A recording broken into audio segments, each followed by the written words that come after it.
Hello, this is Corey. Hi, Corey. This is April at the Perce County Prosecutor's Office. Hi, April. Hi, how are you? I'm better now, thank you. So I understand that you left a voicemail message for the victim advocate in the office. Yes, and I talked with your counterpart last night. She said to say the same to you when you called me this morning. I was wondering now. Today is March the 2-month anniversary of me submitting this criminal complaint, and I don't feel like anything's moving on it. And I've talked with both Jeff Clone, Commander Clone, and I've talked with Jason Lyons about where's the cap sheet. Jason Lyons then called me back 10 days ago, last Sunday, and said that he'd need to talk with somebody else about the cap sheet.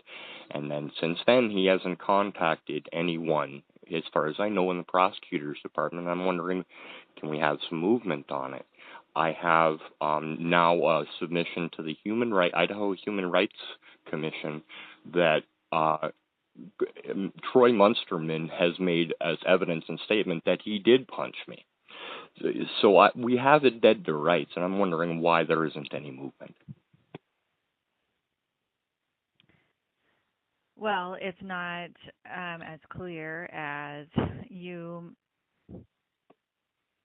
make it sound. Okay.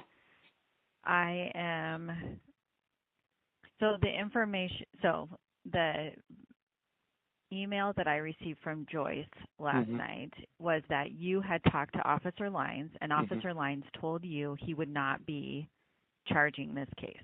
Is that correct or not? As far as I know, he wasn't going to be submitting a cap sheet because of the time between the incident. He said that it could be prosecuted either as a criminal or a civil.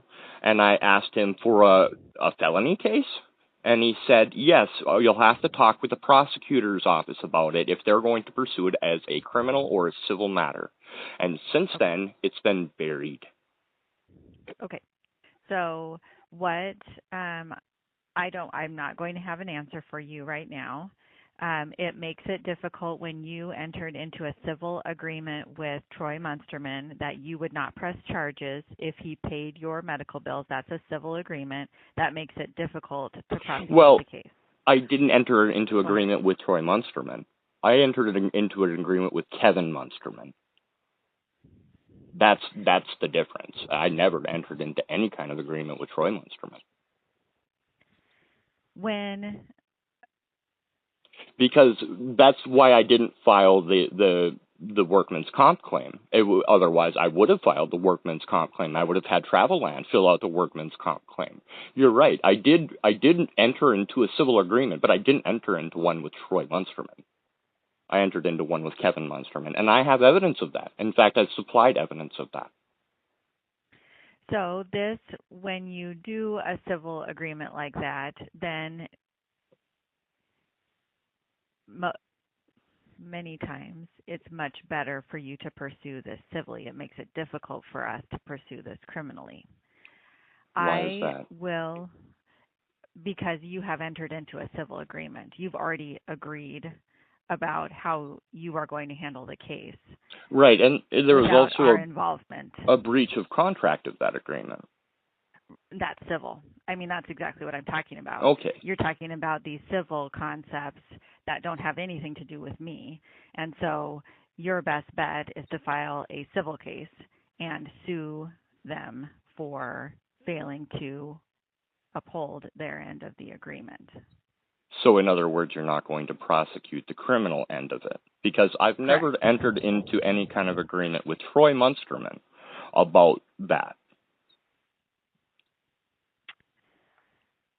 But you did enter into an agreement with his brother. Yes, and Travelland RV. Yes. Okay.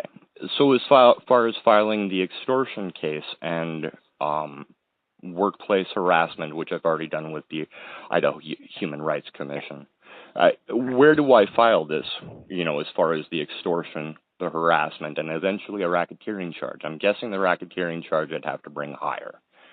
because I have evidence of more crimes. And nobody seems interested in hearing that either. You're the first person that I've talked to that's willing to listen to anything I say from the prosecutor's office. So you can file your civil case in the Nez Perce County. Nez Perce County Courthouse. The courthouse is open now so you can go upstairs. The clerks can give you the correct paperwork for you to fill out. If you have information about a new crime, you can report it to law enforcement. I don't know what you mean by extortion or racketeering. I don't know what the basis of that is. But if it happened in Nez Perce County, these offenses, if they happen in Nez Perce County, then you would report them to the Lewiston Police Department. And then they would then investigate those separate crimes. Okay. I understand. And I actually have attempted to with Officer Clone several times, or Commander Clone, but I'll try to address them with him again. Okay. Well, you can, so my name is April. And April Smith, yes, ma'am. Yes. So you can. You're the victim advocate. You can call me back. I'm the prosecutor. Okay, you're the prosecutor. So you can, yes. So Joyce, who you talked to last night, is the victim advocate. I'm the prosecutor. Got it. So if you need to call me back, after you report the crimes to the Lewiston Police Department, if you need to call me back, you can call me back anytime, and we can go from there. Actually, the evidence of the extortion is already within your possession, but sure. It is, okay. Yep, within that Google Drive link, if you were to look under the email called Resolve This, Mr. Sean Whitmore threatened to evict me during COVID over the unpaid, assumedly unpaid balance due on my trailer while I worked at Traveland RV, and they were contesting also the workplace hours that I had worked. So I filed a federal wage and hour claim, and I submitted that to Rebecca Burton. And that included a spreadsheet of all of my GPS data, and I have that location data that I pulled from Google Maps, and I created a virtual time card of all the time that I actually spent there, submitted that to the federal investigator. Now, Traveland on multiple cases have submitted false claims as far as my wage and hour pending with these other cases. And I plan to wrap this all together between the extortion for the trailer and the harassment and the unpaid wages, and then asking for criminal liability release for that title of that trailer. That becomes extortion. So Is your trailer located in Lewiston? No, it's located in Clarkston. And that's where they were trying to evict you from, is Clarkston? Correct, from my trailer. Yes, ma'am. And I filed an ownership in doubt claim with that over the trailer. Submitted that, and then when the lawyers contacted me and said, you could pay this unpaid balance of $3,000, and really the basis of that loan was on a loan for getting my teeth extracted after the assault. And again, it wasn't ever meant to be a loan against the trailer. They then harassed me and saying that you're going to have to move out by April 20th. At the same time, they did that to another employee, Eric Capel. They evicted his father, who is disabled, out of the spot right next to me in Clarkston. It would be at 1669 13th Street, space 15. They evicted Eric over that same deal that they had with me, where he was working overtime for the trailer.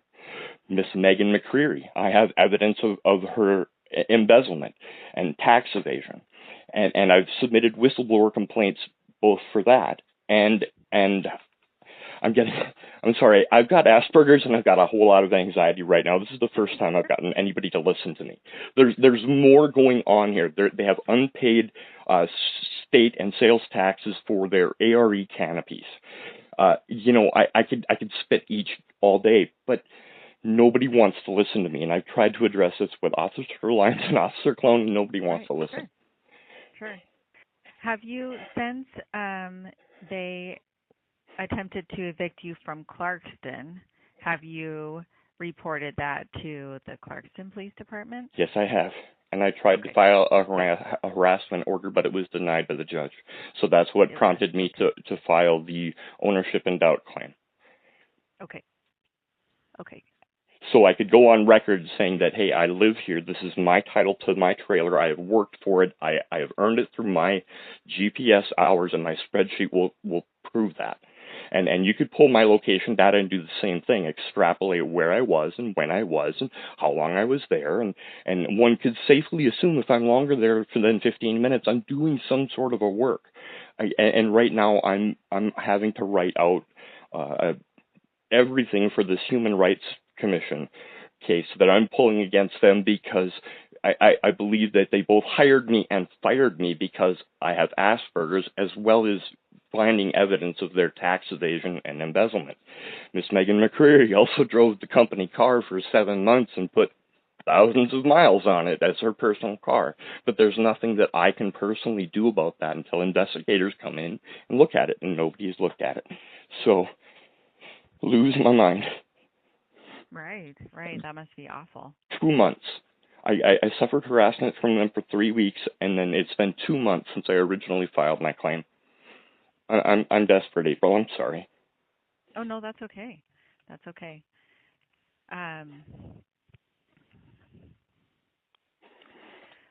Well, based on what you have told me so far, it sounds to me like you have done everything that you are supposed to do. You have done everything that you can do in this situation. You've reported it to all the correct people. Yeah. I'm doing what I can. You have.